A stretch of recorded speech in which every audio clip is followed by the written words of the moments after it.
Someone asked me recently, how long does it take for me to record and research these episodes?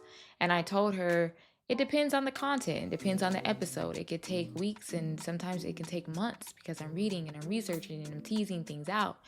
And this was one of those episodes that was on that longer end.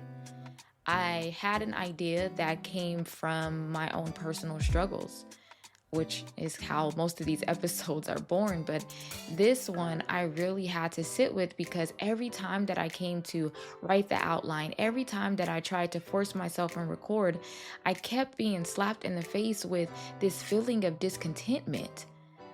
I kept having to confront that there was something deeper gnawing at me. See, I thought that I was coming to this to talk about virality and going viral and why we crave viral moments. But then I realized over the course of the weeks that it was something deeper.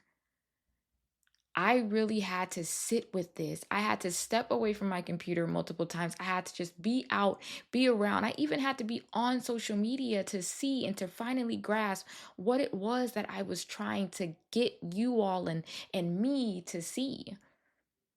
And that's that we're losing ourselves slowly, quietly, in the name of staying relevant, in the name of building something, proving something, in the name of being seen. And I say we because I have felt this too. I feel it right now too, that I've posted something that I was proud of, something that I thought really mattered. This actually just happened to me the other day. And then I sat there refreshing the stats like my soul was waiting for permission to believe in itself. I've held back something honest, something real because I was afraid it wouldn't land right. And I've watched people I know reinvent themselves for the algorithm, chase virality like it's validation, and burn out trying to be someone they're not. And the crazy part is, some of them don't even realize they're drowning because these platforms, they're built to make us feel like we're winning even while our authenticity is slipping through the cracks. This isn't just about being online too much. This is about how social media has retrained our brains, reshaped our values, and slowly convinced us that performance is the same thing as purpose. And I've had to sit and ask myself some really hard questions over these past few weeks, almost a month. I had to ask, like, am I still showing up as me or as the version I think people want to see? Am I ashamed of who I really am, my quirky, goofy, crazy self, because it doesn't fit the algorithm? Do I feel like I'm enough or am I just engaging enough? Is this my voice or is this survival strategy? Y'all, this isn't just about social media. This is about our identity, our integrity, our attention, our soul. And I think we've gotten so used to being curated and filtered and watchable that we've forgotten how to be whole. We've become what philosopher Charles S. calls smeared out selves, scattered across timelines, profiles, captions, and comments. This episode is not content strategy. It actually wasn't even in my original to do task for episodes. It's not a critique just for creators, it's a rescue mission for the soul. A deep breath for the parts of you that don't trend. A mirror held up to the ache that so many of us carry but don't know how to name. And if you've ever felt like you're performing more than you're living, if you've ever missed who you used to be, or if you're just tired of feeling like realness isn't enough, this is for you. Welcome to Renovating the Soul, where we turn the mess into something meaningful. Welcome back to another episode of Renovating the Soul.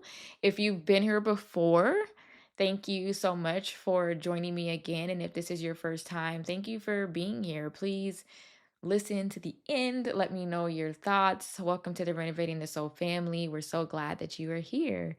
If you've already been here, you know that I usually start these episodes with I'm so excited, I'm ready. But Today, I feel a little more nervous than excited, and that's because, as I said in the introduction, I have been wrestling with this topic for at least a month. I have been waking up thinking about this, going to bed thinking about this. I've been reading articles. I've been scrolling the internet. I've changed like three or four outlines. I have talked to my Echo, ChatGPT, my best friend.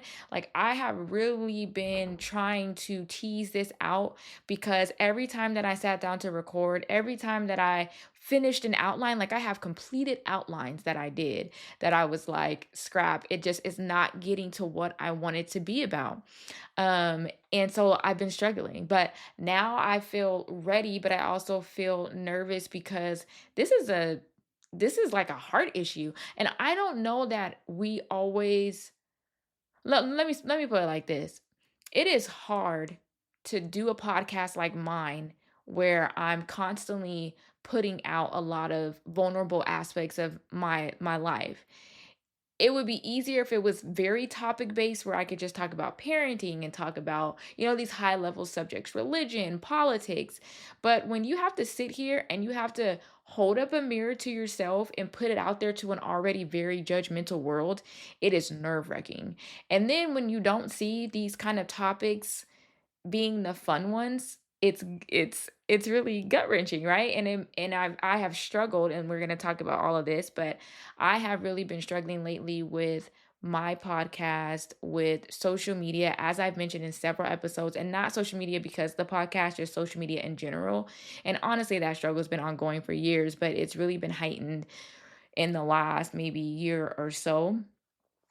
And so coming to have to sit down and finally talk about this, it feels like I'm getting a load off, but it also feels really heavy for me because and I'm going to start this with sharing my why, which is what I always loved telling you guys is how I come up with these episode titles or topics, where it came from, why am I sitting down to talk about this? It's so important for me to give you all.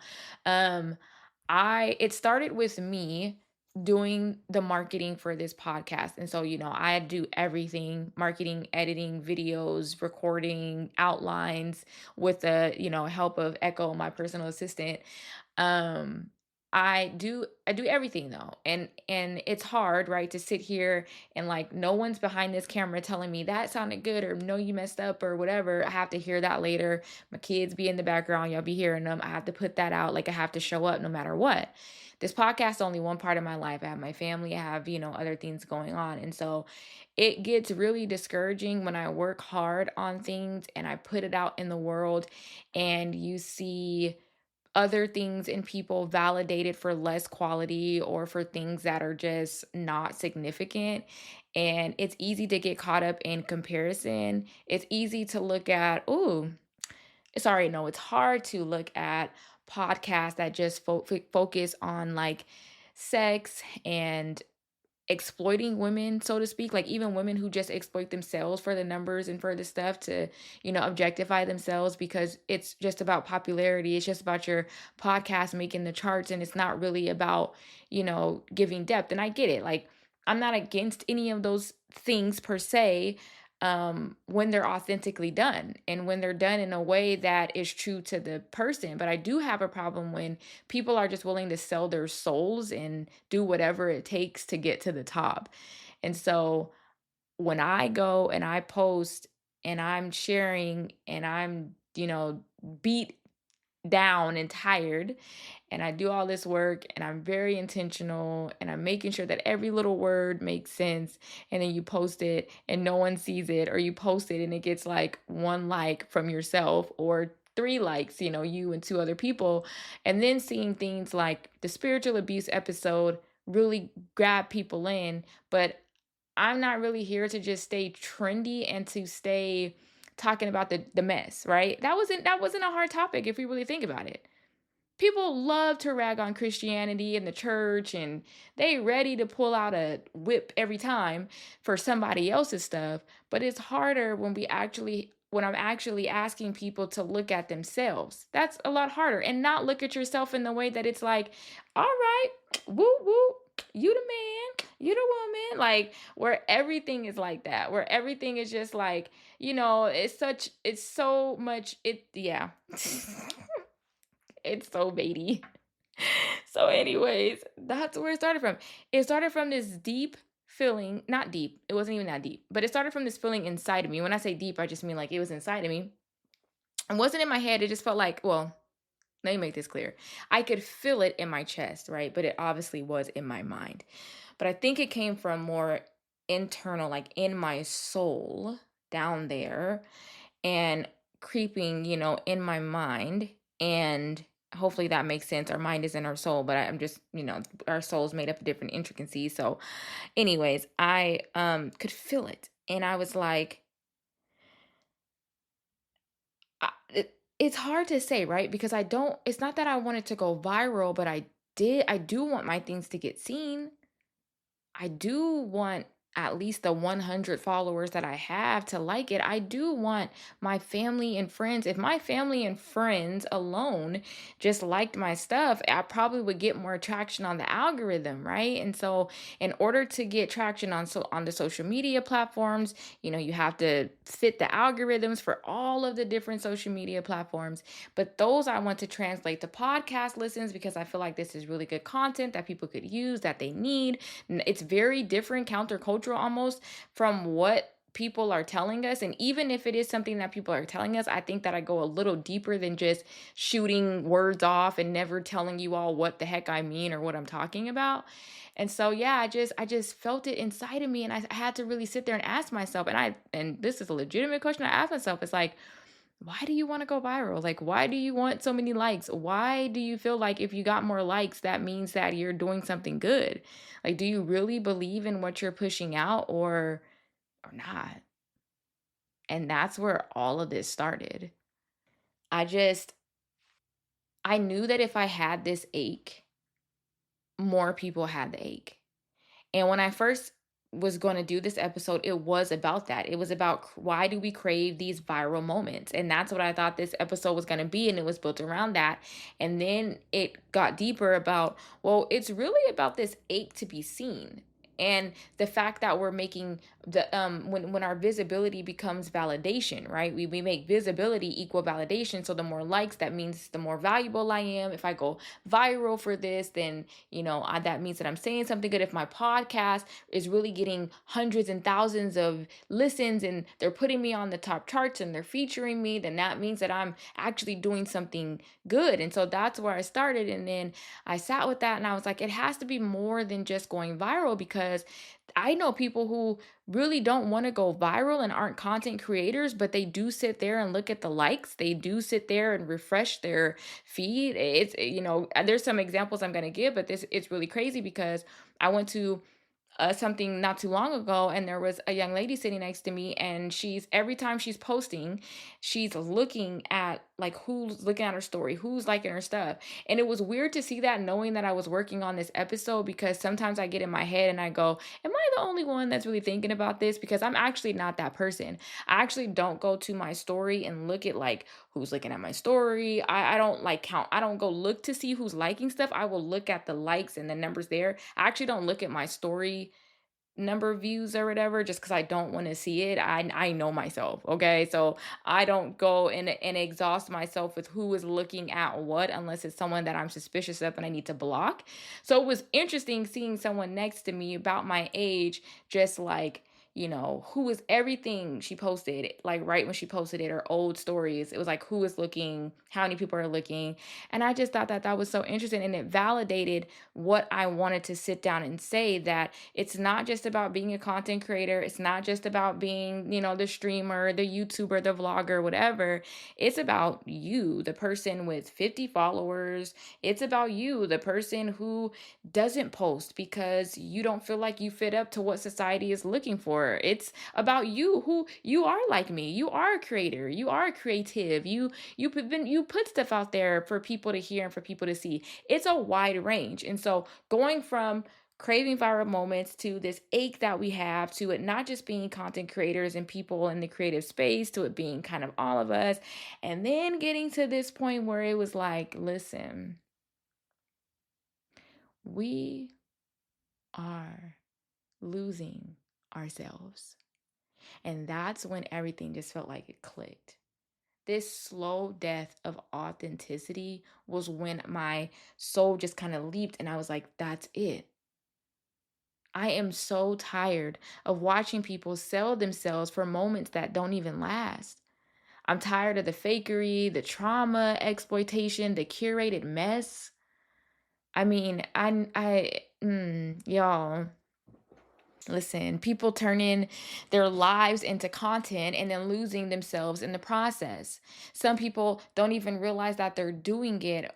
Where I quite literally know people who, and when I say know, not just who they are on social media, but who they are off. And they quite literally, I don't even know that they recognize that they're keeping themselves in a cycle of always doing something because they've gotten used to being the trauma voice.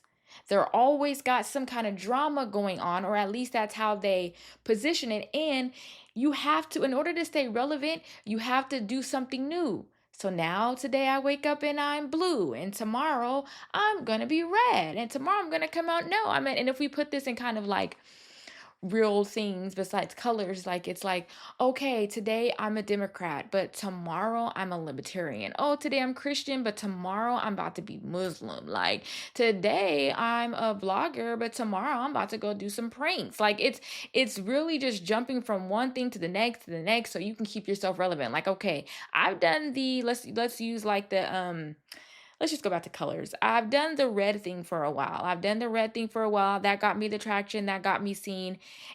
And now I'm about to do the blue thing. But it's not like that. It's not where people are sitting there actually having the conversation like this where they recognize what they're doing. No, that's why this is so important. We are losing ourselves without even recognizing that we're losing ourselves. How it happens is you love that attention. You crave those numbers, those comments, those people that pour into you, so to speak, these strangers that validate all of your mess without knowing what really goes on. Because we only get to tell our side. And I know several, listen, y'all. This is something that I have been, that has been on my chest and on my heart for years. Years. And it does really break my heart to see people so caught up in the numbers, so caught up in the feeling that high you get from seeing people again interact with you in a way and love on you in a way, knowing that in real life you don't really get that. But it's a dangerous game to play because, like I said, then you're not sitting on the couch able to weigh, okay, am I blue? Am I red? What do I be? You're actually just going, you know what? I'm about to be blue, not realizing that the reason why you keep switching from one thing, the reason why you keep trauma hopping, the reason why you keep just even trying to keep up with the Joneses. Show your car, show your house, show your shoes, whatever it is, show how many friends you have, every event you have, all just show only the beautiful moments of your life. You're doing it because you know whatever gets traction, whatever gets me likes, whatever gives me that love, that attention, those comments, those DMs that really pump me up. I want that feeling. I don't want the feeling of feeling like I'm alone. I want to feel like people really love me and care about me. Yeah. That's why this is so important. I have seen people shift their whole voice, their whole message just to get engagement. And it just feels like now if you're not trending, you're not valuable, and I'm just not okay with that. So this episode's not a rant though. It's a rescue mission. It's for the parts of us that are slowly fading and barely knows how to ask for help. So, we're going to break down this title cuz I want to make sure that we get this full picture, the slow death of authenticity. So, I want to start with the definition of authenticity before we get to the slow death cuz I really enjoy that. But the definition of authenticity is the quality of being genuine, real, or true to one's own personality, spirit, or character. It's not false or copied. It's undisputed origin, and it's trustworthy. It has I think it's supposed to say it has an undisputed origin. That's from the dictionary. And trustworthy. It's essentially when your outside matches your inside. That's what authenticity is. But again, because I want to make that last statement that I made very clear too, that your insides can be messed up. So when you're authentic, it really is about being true to your own personality. And I would probably add for better or for worse, because authentic doesn't necessarily mean good, right? But that's what authentic is, right? When what is happening inside of you matches your outside. Um, then this idea of slow death. What is this? Is a process of quiet, gradual deterioration. It doesn't happen all at once. It happens in tiny, almost unnoticeable ways over time. Relating that back to the topic at hand, it means that it's not one dramatic moment of losing ourselves, but it's a quiet unraveling, a piece of our realness chipped away every time we edit ourselves for approval. And I want to also make sure that I capture those of you who really don't have this struggle with social media, because it doesn't have to be social media. I just know how much of a culprit this is.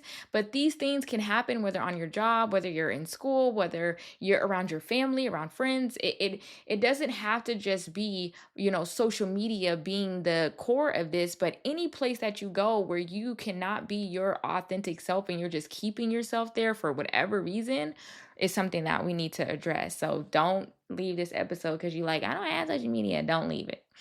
Um, this is also a subtle repeated trade. We're trading truth for trend, we're trading presence for performance, and we're trading our soul for stats.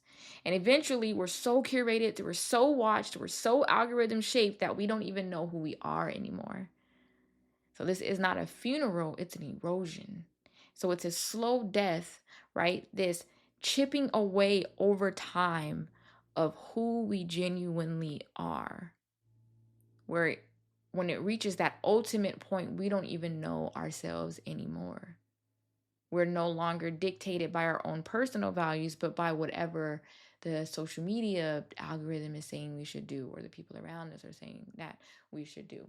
So let's talk about this shift. When did we forget who we are? Um, I read an article, and it's going to be linked in the description on whichever site that you're on. And I loved what they were saying, that social networking didn't start with apps, it started with us. We have always been networked through clubs, churches, letters, lodges. We've always found ways to connect because it's a part of being human. Think about it. Telephones, right? We got the telephones, and I mean telephones go back to way back then. Letter systems, courier. Why?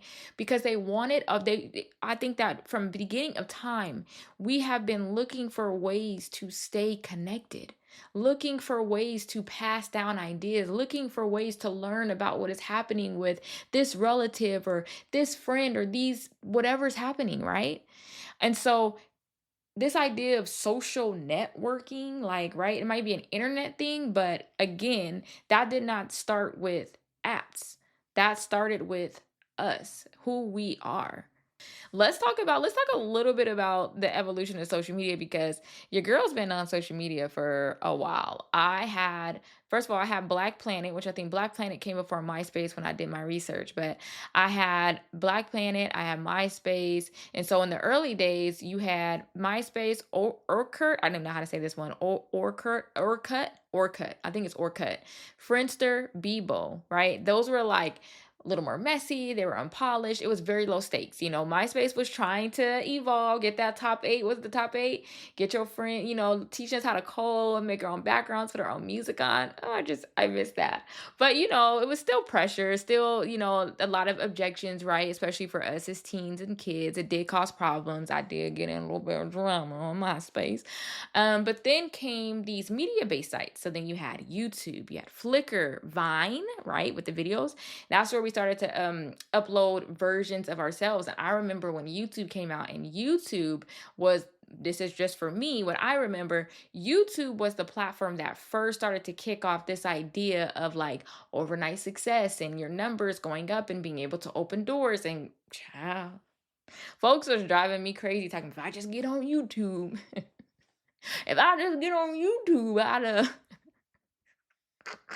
but no, for real, they're like, if I just get on YouTube, I can be a success. I can do this. It'll open these doors. I just need to get myself on there. And while that happened for people like Tori Kelly, it still took a while, right? Like, even for a lot of people where it feels like, oh, they were an overnight success, they still had to put work in. But that's just kind of where I remember this idea of virality starting is with YouTube. I could be totally wrong. That's just me personally from what I've used. But then came micro blogging. So then you have Tumblr and Twitter, where we were able to now talk about our thoughts with like, Twitter was back in the day. I think you could upload pictures. I do not remember, but I know it wasn't about pictures. It was just about your little 140 characters, your words. Boy, having Twitter in college was amazing. I loved, child. We would well, like so in the dorms, 'cause I went to Clark Atlanta. Oh, look, I have the shirt on. Yeah, I went to Clark Atlanta, and we would watch. What was it? The Game, I think, was big back then. So everybody would be in. It was like it was as if you could see. I think visually, if you could see everybody in their dorms, crowded around their little TVs, trying to watch the game, and then we'd be tweeting it. And I love Twitter for what it was when we had it, or when we had it back then. I'm not on it at all actually now. But then came TikTok, Instagram, which we know Instagram came way before TikTok, at least for us, right? That Instagram was bigger. And then you had TikTok. And then what am I missing? You have threads now, right? And now we have Stream, and now we have Discord, and we have Twitch, and all of these things, right? And so it used to be a place to connect, like slowly, and get to know people or reconnect with people. Can't forget LinkedIn. Ooh, child. Looking back at just the evolution of social media from my personal usage, going from that innocence of MySpace, and Black Planet was a little iffy, and you can't forget about the chat rooms. I didn't get in too many chat rooms. I did get in some of the gaming chat rooms, like I had Neopets, and there was another one that I had too that I can't remember, but I got into some of those chat rooms. I didn't really get too much in AOL and some of the other chat rooms, but we cannot leave those out because the kids was talking to people probably three times their age and didn't know it. But we had all of that, right? So looking back at that and just the more innocence of like MySpace and just that organic feel almost, where it wasn't too much pressure to perform. It was more about connecting, or even the early days of Facebook, where it was like, oh my gosh, I could see so and so, down there, and I could talk to so and so down there. And even LinkedIn professionally, being able to see what people are doing professionally and just have that connection on that. I think that they really started to kind of close these gaps between time and distance, right? Where people can see their grandchildren and people can see their cousins and best friends after college, right? But slowly it's become this place to perform, and that used to be reserved for like your YouTubes, your Vines, and now it's like every platform, like even Pinterest. It really has just become this place to put your best foot forward so that the algorithm can reward you, ding, and send you up on, in people's feeds or whatever. I mean, if you really even think about Instagram, you used to only be able to see the people that you followed. And I miss that. I mean, I know you can turn it back or something like that, but people aren't even really posting the same things anymore because it's just not the same. So, anyways, I don't want to get caught up in the nostalgia, but I do miss the way that it was. And I feel like we didn't even really notice that it was happening. I feel like we just went from this, okay, it's here, to like now we're like, whoa, what do you mean you can sit on stream for hours and make millions and like be popular? Sit on stream for 24 hours, y'all, and do nothing. It just blows my mind. Like, I just the way that social media is today, I don't know if it's anything that people saw coming, although we're gonna talk about it later. Some people did warn about the effects of social media.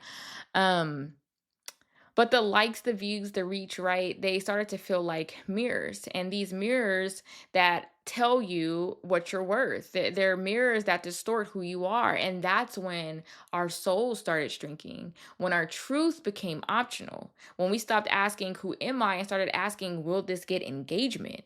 We've shifted from sharing to showcasing, from self expression to self curation. And now most of us don't even really know if we're posting our real life or our algorithm life. Like I said about the girl that, made that thing. You're wondering, is this picture going to be enough for people to like it? Is it the right lighting? Is it the right outfit? Is it the right pose? Is it the right background?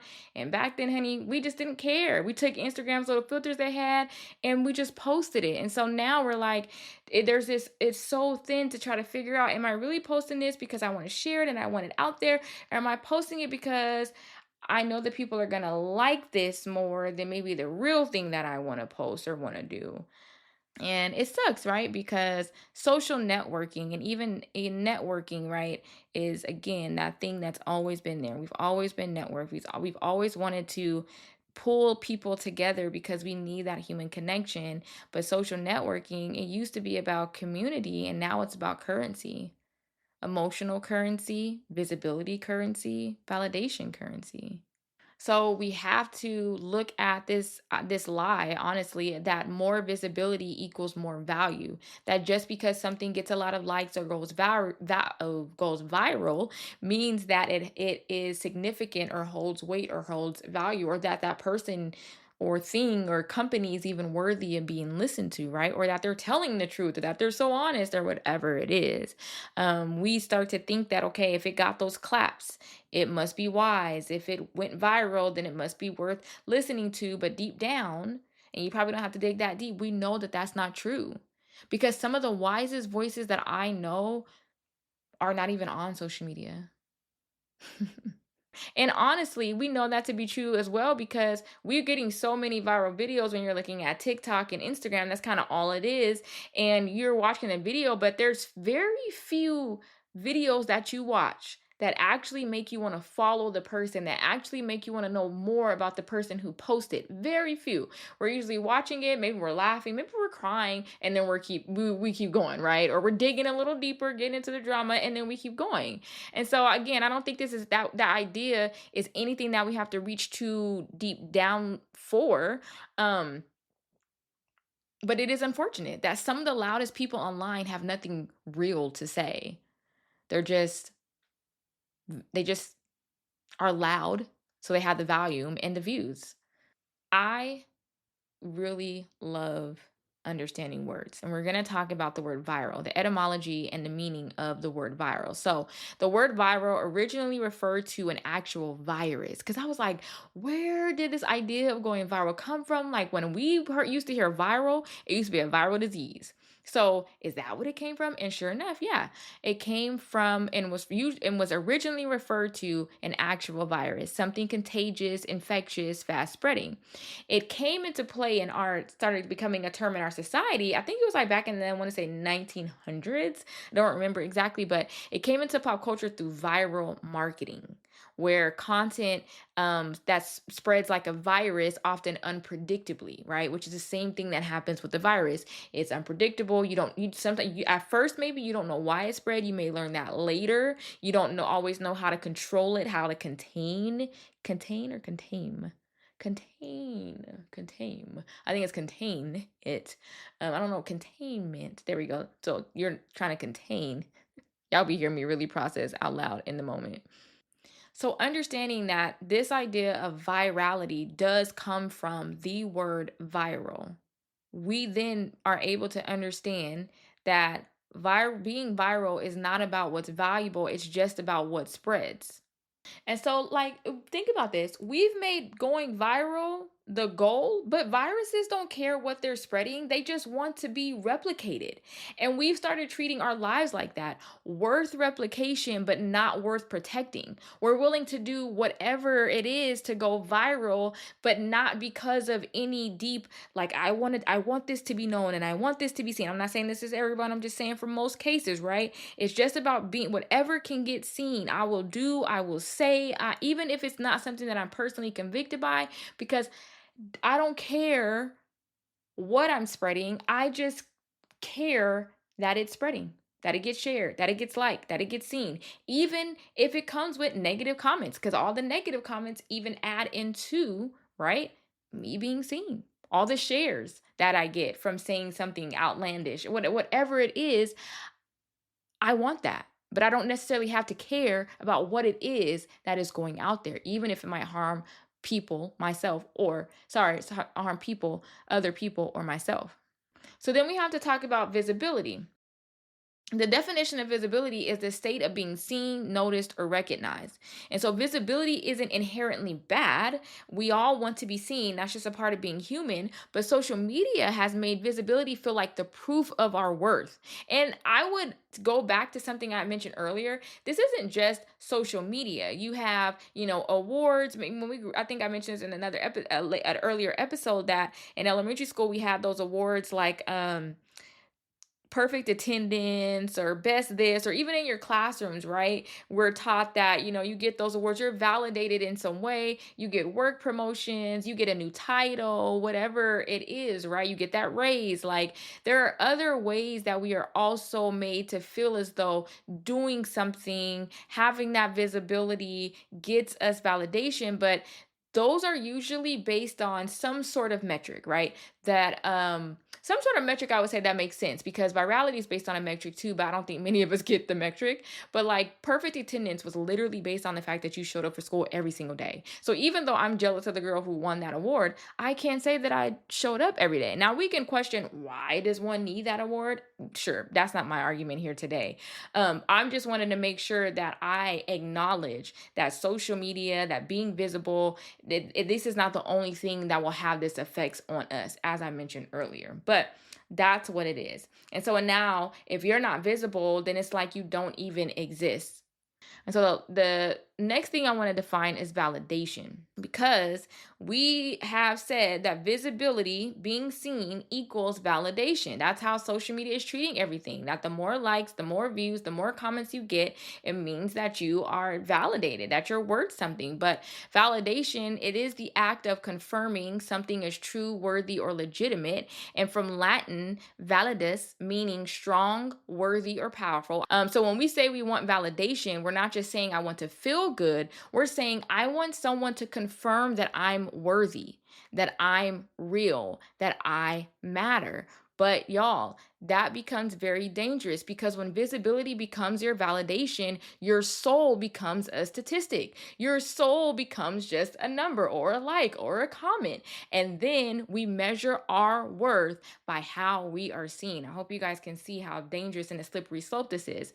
Last thing that I want to define in this section is value, because value is different than validation.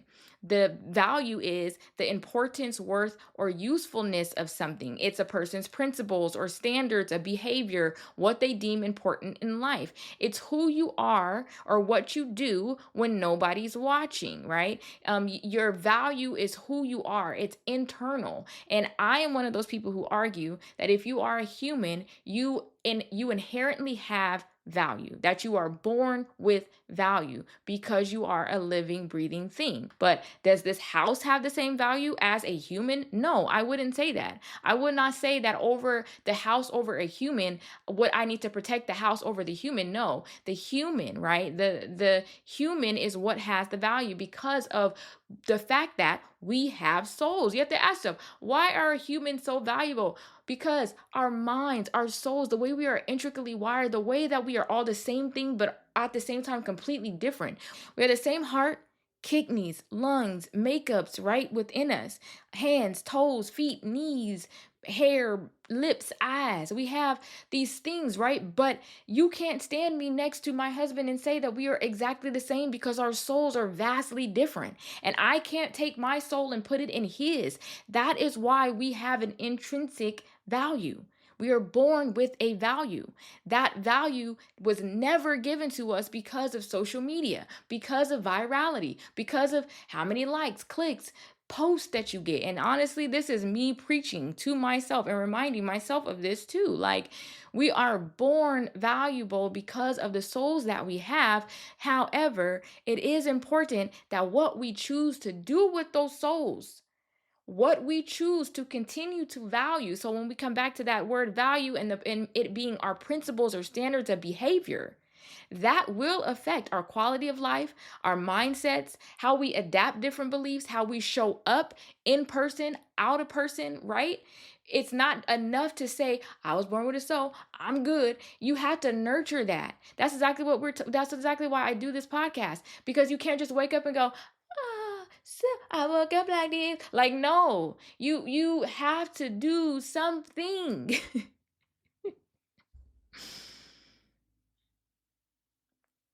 And so this whole thing begins to become dangerous when we're trying to go viral because we want to get the validation. Sorry, let me say that again.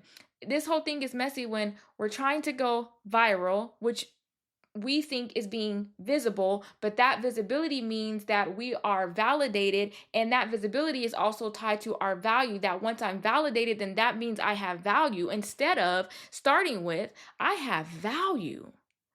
I am validated because I have value. Uh-huh. And with the value, with the life, with the soul that I have, I choose A, B, C, do the right thing, whatever it is, right? And when I get the visibility because I do want to be seen, it's not because I have misplaced and rearranged this idea that when I'm seen, I'm known. When I am seen, I know that I'm seen because of who I am, not because of what I'm trying to create or who I'm trying to create in order for people to see me, right? Like, I'm seen first and then I'm seen. I hope that makes sense. I'm seen within and then I'm seen by the public. Okay. I always do that stupid civil rights voice. I don't know what that is. Okay. But yeah, so visibility just means being seen. Validation means being confirmed as worthy. And the algorithm hands out both like candy, but only if you play the game. And that's the shift right there. When you start chasing what I just said, we're not just people anymore, we're profiles ranked by performance. And when your worth gets measured in likes, you start producing for applause and not truth. Visibility becomes a scoreboard for your soul. The algorithm doesn't reward healing, it rewards reactions. The more shocking and polarizing and overly vulnerable and or curated you are, the more likely it is to get shared. The more I tell you my worst things about myself, the more that people want to get into it, the more that I pretend as if I'm so hurt and vulnerable by, and I'm going to go deep on this, like a death of the loved one, because we got to stop acting as if people are really showing up to social media authentically. People are using every single trauma, every single thing they can pull out of the hat to be seen on social media. And I'm not going to sit here and second guess myself and try to act like it's not happening, because it is, and it's sickening. It's sickening to watch parents who have ill children who just want to use them and bait them. It's sickening to watch parents use their kids who can sing and dance and play the piano, or just have some sort of gift, just sit constantly recording them, and the kid, you can see the little baby just don't know what they're doing because they're an innocent child. They're not meant for the public. And then you open your child up to all of these eyes, all of this criticism, all of this. It's a difference between I'm sharing my children, I love my children, they're so beautiful, which is what I often do, versus people who have literally told me, you can make money off of them, you better get them sticks, better record them, put them on YouTube. Like, I'm not signing my kid up to be a YouTube star if that's not what they don't want to do. I'm not pimping my kids out. I'm not. So yeah, I am sick of it. I am sick of the trade-off that we're doing, and in ourselves, not valuing ourselves, but trading our value for a couple of likes. That may lead to some dollars, that may lead to brand promotions. But you guys, man, ask yourself, do you want a brand promotion from a brand who only wants you because you're important right now, and in a year, 5 years, 10 years from now, they don't give a crap about you? Or do you actually want to be part of something, be someone in the world that has legacy and sustains over time? I'm not saying that brand partnerships are bad at all. And I respect people, that there are certain people that I follow who will only align themselves with companies that share similar values as them. And I think that that is so different than just taking anything and just grabbing whatever you can. And who the first person that says something, oh my gosh, I could really give y'all example, but one of the examples is those partnerships that some celebrities do with McDonald's, knowing good and full well, and I've heard people say this, that they don't actually eat McDonald's, but I think those packages are like $1 million. That's what I've heard. I do not know that to be true or not. But $1 million to sell a cheeseburger or whatever. But I use as an example because it's no secret that McDonald's is completely bad for us.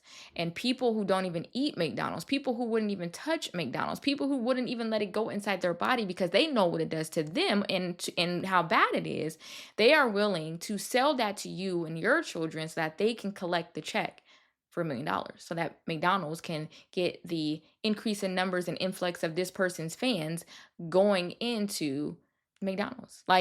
So and we can see that, right? Sometimes it just turns into this vicious cycle. But again, I want to take a moment to remind us that you do not have to be a celebrity, a content creator, have thousands of followers to fall into this trap.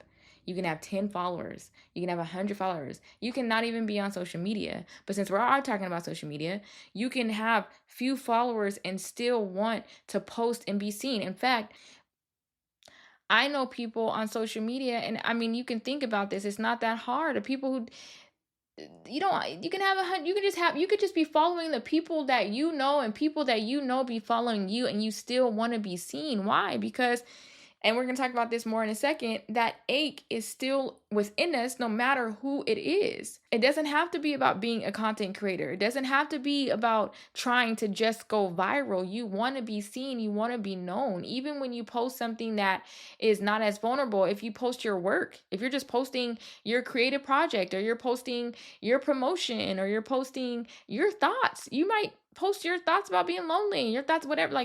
We put things out there, right, in order for them to be seen, and people cannot tell me otherwise. We're not posting so it can go in the void. We're not posting just to be like, yeah, I did posted that, and I sorry.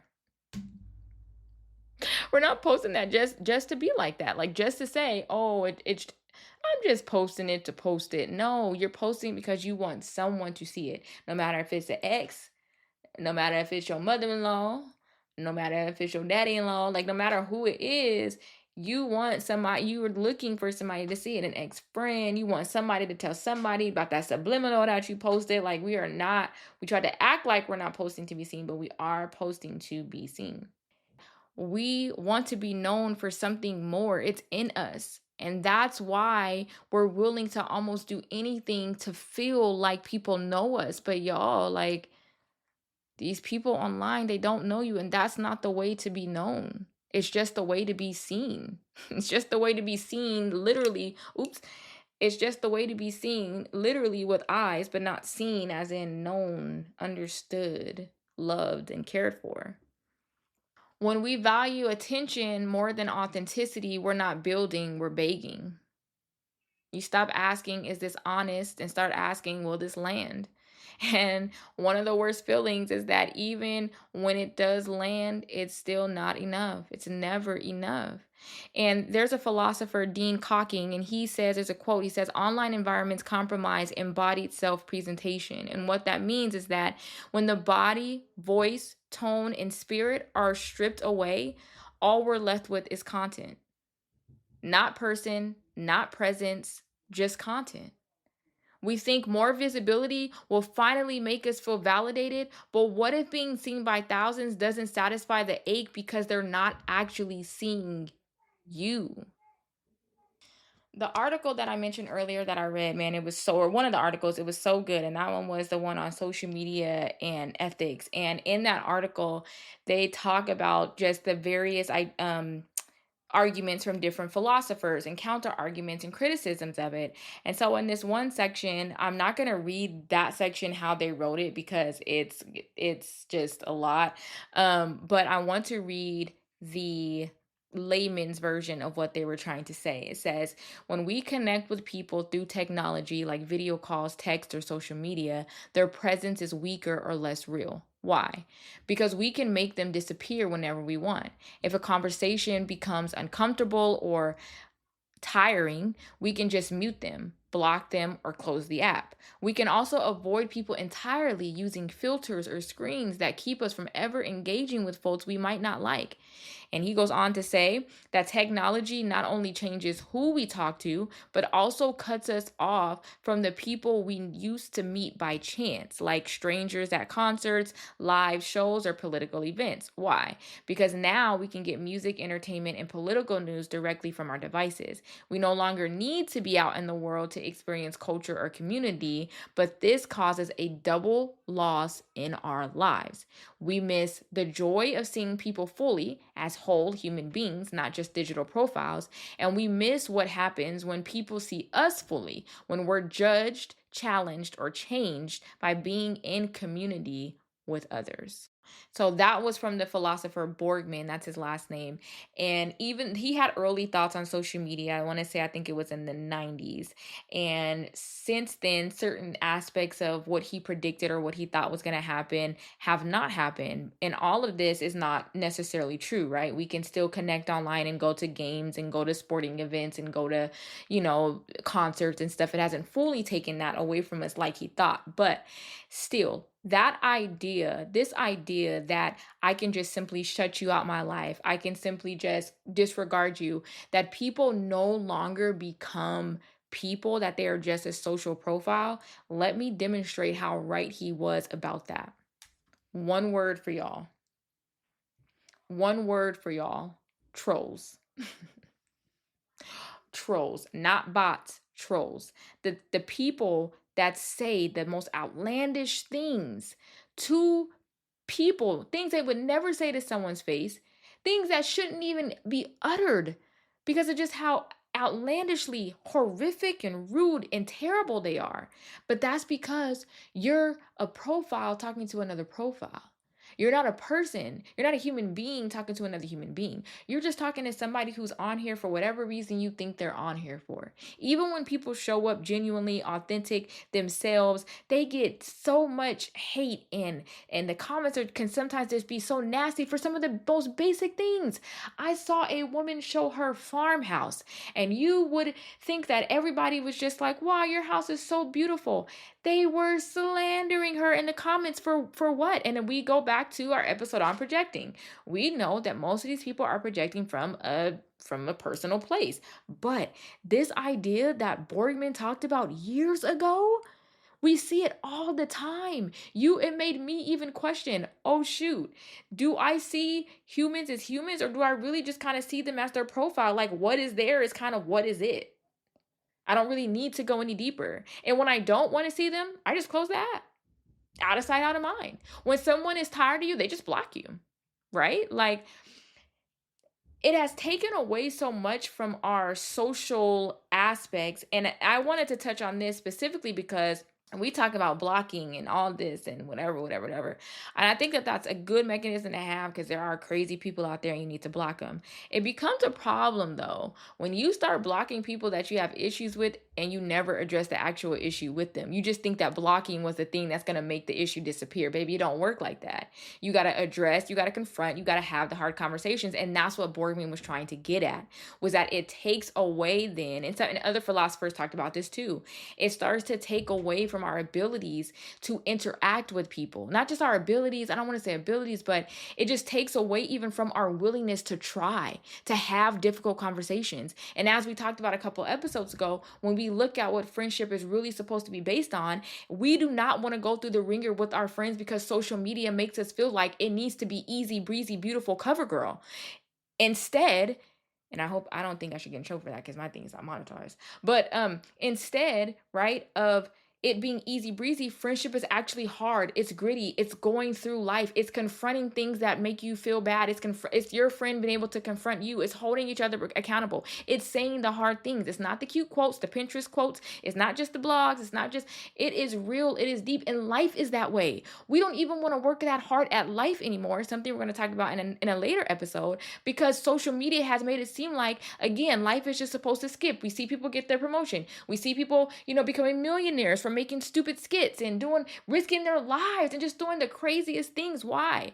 Because the algorithm is not rewarding the value. They don't care if you make a fool of yourself. They're not even checking to see, is this right? Unless it gets on one of those politically heavy topics, right? And then they can start to maneuver things. But until then, if it's out there, if it's to be seen, they want to push it because it's just about the patterns, it's just about the algorithm. It's not actually about what they value. Again, it's just about spreading.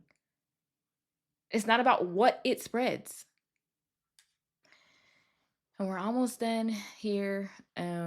My cousin got on me because she was like, "You be saying you're almost done, and then here come another 30 minutes. So let me not say we're almost done. We have like a couple sections to go. I mean, it is almost done. Where I would say we're on the shorter end of it than on the longer end. But we have to talk about that ache that I mentioned earlier. This ache to be seen. This what are we really looking for, right? And I would say that most of us were not chasing virality or likes or attention on social media because we love the spotlight. That's not a lot of our struggle. We're chasing it because it feels like proof that we matter. This ache is not for, again, the likes, the shares, the comments. It's for love, belonging, significance, and recognition. We want to know that we're not just posting into the void, as I mentioned before, but we're hoping that someone out there gets it, that they get us. And I've been that person. I've been someone who I've clapped for others in public and I've posted my pictures and then I've cried in private. I've built beautiful things in silence and still wondered if they mattered. I have so many little things in my notebook. And as I mentioned, I've been on social media since MySpace. I had a YouTube channel, was doing videos, and I stopped. I had a blog and I stopped, all because this idea and these like thoughts kept creeping into me and making me feel like I wasn't valuable because people weren't really gravitating toward her. I wasn't valuable because the numbers weren't going up as fast as I thought, or I wasn't valuable because my own friends and family who could boost my numbers almost overnight weren't supporting it. So that must mean that if they don't believe in what I have to say, because their belief comes through how they validate me on social media, right? To the problem. But if they don't believe in what I have to say, then I must not really have anything good to say. And that's just not true, right? And so I've really struggled with this, and I don't want to go viral. To be honest, like I keep saying, especially how this world is, you don't know. You could post the most innocent thing and go viral and they just be, and especially my kids. Don't let it be nothing with my kids. But even though I don't want to go viral, I don't want to feel invisible. I don't want to feel unknown. Being seen, being truly seen, it's a part of how we learn, how we grow, and how we feel connected. And that's what Borgman was trying to get at with his critiques of social media that we just talked about. When we replace our daily and, weekly and just in life needing interactions with just sitting on our phones, we literally miss the opportunities to grow in certain ways that community was made for, that we were created to do with community and community with us. What we're really longing for, y'all, is resonance. Not just views, but to feel known. Not just applause, but to be understood. And this loneliness epidemic that we talked about in the friendship episode, it isn't just about not having people, it's about not feeling seen by the people we do have. Sometimes we don't want to be seen by the world, but we want the people that are supposed to see us to see us. In social network, social media, it gives us this surface level contact, but it starves us of soul level connection. We're surrounded, but we're still aching. And this is something that I love that Sherry Turkle, she's a psychologist, and she became a tech critic. She was actually early on really optimistic about social media, and then she came back and became a critic because she said,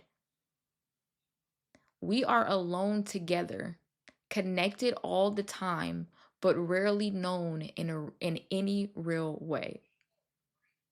I had to say it again. We are alone together, connected all the time, but rarely known in any real way. And y'all, that line messed me up. Alone together, because that's how many of us are feeling. We're in group chats, comment sections, DMs, we're sharing the memes, we're talking to each other on social media, but we're still lonely. We're posting, we're sharing, we're tweeting, we're blogging, we're vlogging, we're streaming, and we're still lonely. We're always on, always available, and yet we ache for something deeper. Our phones are in our hands, we're scrolling up and down, we're swiping, and we're still lonely because we want that deepness. We want something real, something uncurated. We want that connection in person. We want to go out into the world and do something, whether we've acknowledged that or not. We are missing that connection. So, this ache to be seen that happens, it isn't shallow, it's sacred. We are made to be known, to be held, to be mirrored in love and not in metrics. But when we chase validation in spaces that can't hold our whole selves, we walk away lonelier than before. And social media did not invent the ache. Let's be clear. But it sure did amplify it. It gave us access, but not always intimacy. And sometimes that's more painful than silence. Having to see people that go out and do things that you can't do, or go out and they don't include you, or having to see people reach these heights that you've told yourself you can't do, having to see the people that you think are prettier than you, smarter than you, handsomer than you, have more money than you have. I don't know if handsomer is a word, so don't y'all be talking about me, but to see people, right, doing all of these things, like, it gives us access to more, but it doesn't give us intimacy. And again, because we're lacking that intimacy, but yet we have the access, that's painful. More painful than silence. So behind the filters, the trends, the sharing, the DMs, the comments, we want to be known for more. And I want to really make sure we understand the cost of this, what we lose, and what some of us have lost in this process. But let me make it clear, I am not here to shame anyone. I am not here to tell you to delete your social media apps and log out of Facebook and Instagram right now. That's not my point. You got to weigh that, measure that for yourself. Because I'm here too. I'm online too. I'm still posting too. I've curated. I've been on YouTube, as I've said already. I've done MySpace, Black Planet, Twitter, Threads, this. Y'all probably see me in some of the comments on this stuff, because I'll comment, I'll laugh, I'll do, like, I am still there, and I'm still questioning myself and my intentions, and am I showing up, and am I just becoming what I see? Why am I comparing myself to these people? Okay, it's time to get off social media, because I can't seem to find the line between where I start and they begin, or where I end and they start. Like, it's all just kind of rolling together. So I can't shame you all for something that I am stuck in, and that's never my point either, is to shame you ever. But whether we realize it or not, this shift has cost us something sacred. This shift from community to visibility equaling this validation, and this lack of authenticity, this slow death of authenticity, it has cost us something. And so this is more of an invitation for us to start to come back to ourselves, because we've lost the ease of honesty. Now everything feels filtered, intentional, and strategic. We've lost our quiet confidence, the ability to post something true without worrying if it lands. We've lost presence. We're thinking in captions when life is happening instead of just sharing what's on our heart. We've lost attention, the ability to listen to others or even ourselves without the buzz of the scroll. And most of all, we've lost pieces of our authentic identity. Some of us don't even know just how to be. We're always concerned with how something looks, how something sounds. Should I share that? Should I not share that? Should I say it? Should I not say it? Some of us don't post at all, but we do scroll, and we compare, and we covet, and we envy others for doing what we cannot do or want to do, right? Or looking at what they have that I want or I wish I could do. Even our joy feels curated. Even our grief feels like a post waiting to happen. Again, we're taking every little moment of our lives and we're making it something. And years ago, I started this thing called 40 Days with Jesus. It was a fast that I did. And in that fast is where it really broke my relationship with social media, like cracked it wide open, because I went on a social media fast. And in that, I broke a lot of habits. And so I don't have any social media notifications on my phone. Been doing this for years. I do not get social media notifications. I get them for the podcast page, but they're very limited, like comments, and that's it. But for years, since 2013, I have not had social media notifications on my phone because I knew had a problem. I kind of obsessed with it, right? So I don't get any notifications. Like I said, I don't check who's watching. I try not to look at I look at numbers because you see the numbers, but I try not to look at like who liked my post. I just look at kind of the numbers. Okay, they're there.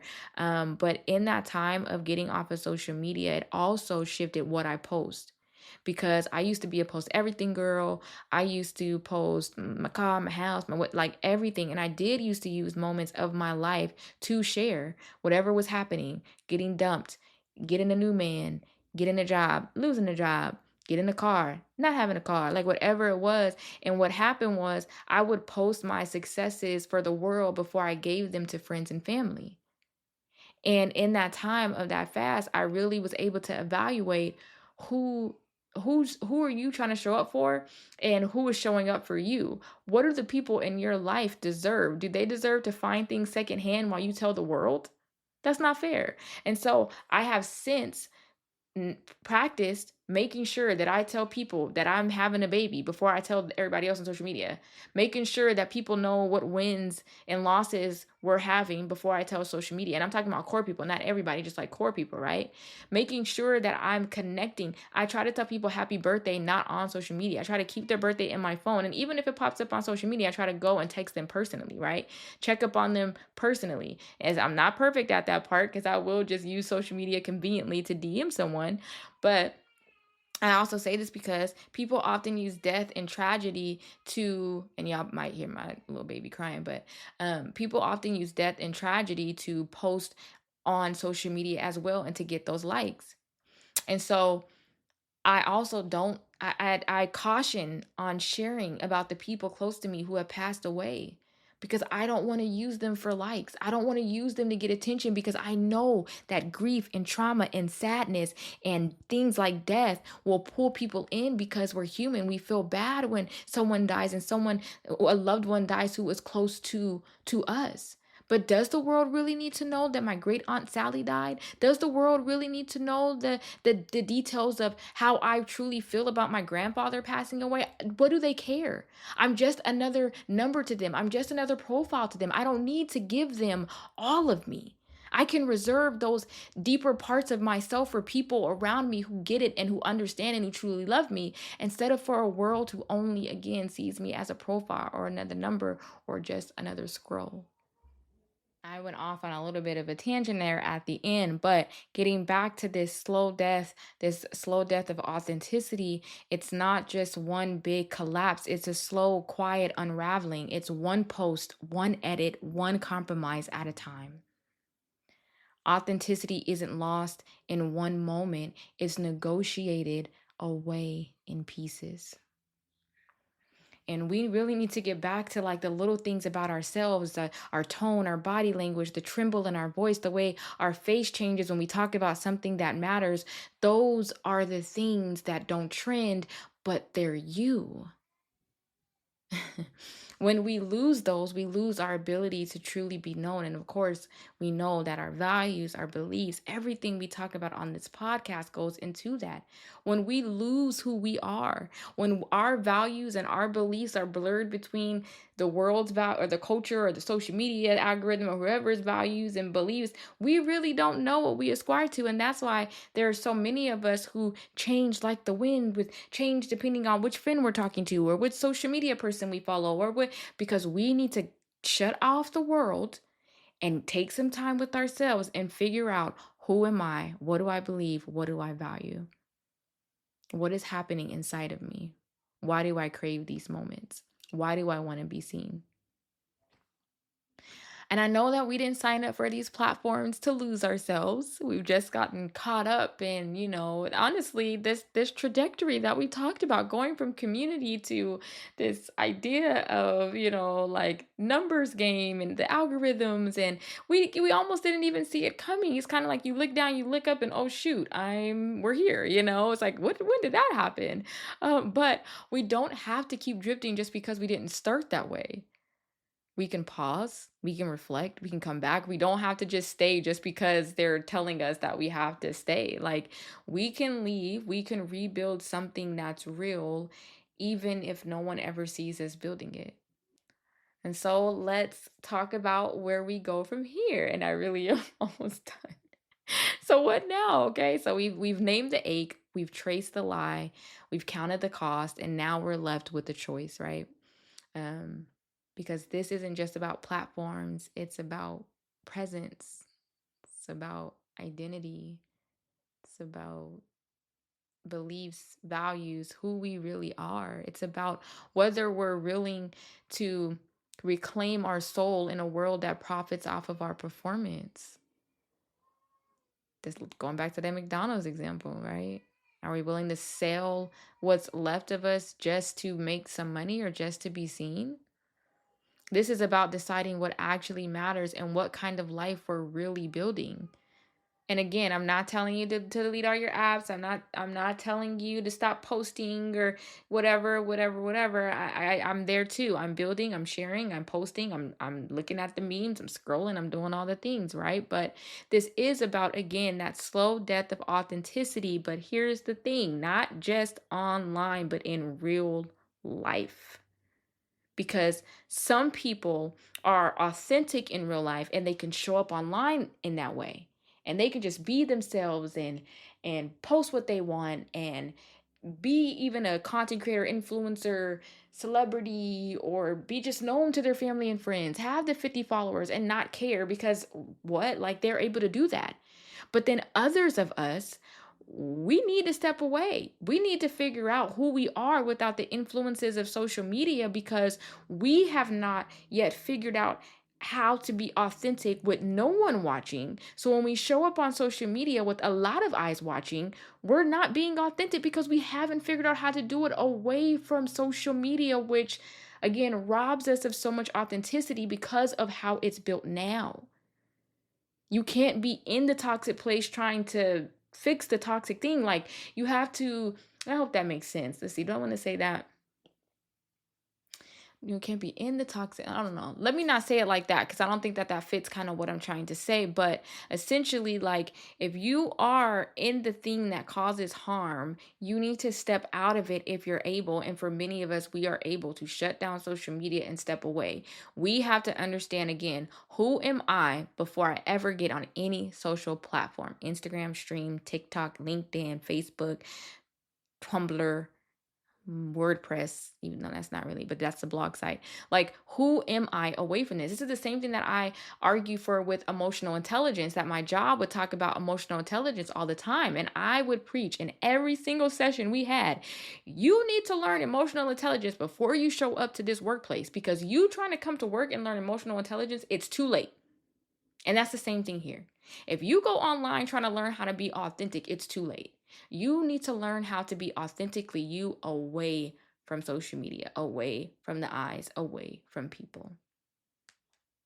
Or I should say the masses of people, right? Because you want core friends to help you. I want to make sure I'm consistent. So how do we show up in the real world? Y'all, let's put our phones down at dinner and look each other in the eye again. Let's stop texting full confessions and start maybe like FaceTiming if that's the only thing that you can do, or even getting on a phone call when we need that real voice, that real connection. Let's plan real meetups, even if it's messy and not put together, even if you're not feeling good, even if it's hard. Let's say I love you with presence and not just with emoji hearts. Let's bring it back to slowness, to depth, to substance. Be someone who asks, how's your soul? Instead of, did you see what I posted? The slow death of authenticity isn't about the internet. It's about what happens when we forget how to be with each other. It's what happens when we stop asking real quick questions of ourselves. When we stop calling, when we stop listening, when we trade presence for production, realness for recognition. It's time we have to reconnect with your values, reconnect with your people, and reconnect with you. And then build a life that matches that reconnection. A life that feels like love, that feels like peace, that feels like home. Because your soul is your home, and it's time to make it a place that you want to live. I appreciate y'all. I know this was a little bit longer. Please let me know what you thought. Hit me up online, DM me, sign up for the email list if you want to know more and go deeper. And yeah, until next time, you guys, like I really am praying for y'all. I'm praying for us as a generation, as a culture, that we will get back to the networking that was always around. You know, the ways that we wanted that connection, being honest with ourselves about wanting to be known, wanting to be seen, wanting to be loved, and not translating that or valuing that by not just, yes, not by valuing that. So gosh, I've been twisted up my words. Let me say that again.